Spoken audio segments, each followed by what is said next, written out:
La gare d'Écossynes est-elle menacée d'une fermeture complète? C'est ce que craignent les autorités écossinoises et les navetteurs. Une pétition circule en ce moment et ce mardi matin, le parti écolo a distribué des tracts. Ivan Duc et Guido Hir. Mobilisation de la section locale écolo ce matin devant la gare d'Écossynes. Le député régional Olivier Saint-Amand était de la partie pour sensibiliser la population en distribuant des tracts d'information. C'est-à-dire que nous avons été prévenus par un communiqué tout à fait non officiel, par un agent de service public, de la fermeture de cette gare, qui s'est mis tout de suite à l'ouvrage en lançant une pétition parce qu'il s'est rendu compte de la problématique.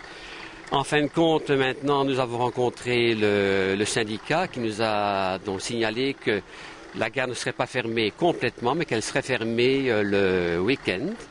Mais on a compris très fort que c'était peut-être un recul pour mieux sauter. Donc notre intervention ici, c'est de dire aux gens, bon voilà, attention, ne soyons pas trop naïfs. Et comme on l'a marqué sur notre papier ici, SNCB, gare à l'excès de confiance, parce que disons, on est vraiment devant un gros point d'interrogation.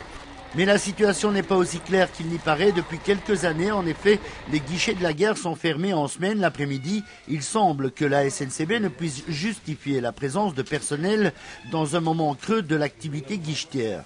Une décision qui en soi posait déjà la question de la sécurité aux abords de la gare, mais dernièrement, ce même personnel aurait été informé de la volonté de la société publique de ne pas assurer non plus de présence le week-end et à terme, plus aucune présence du tout.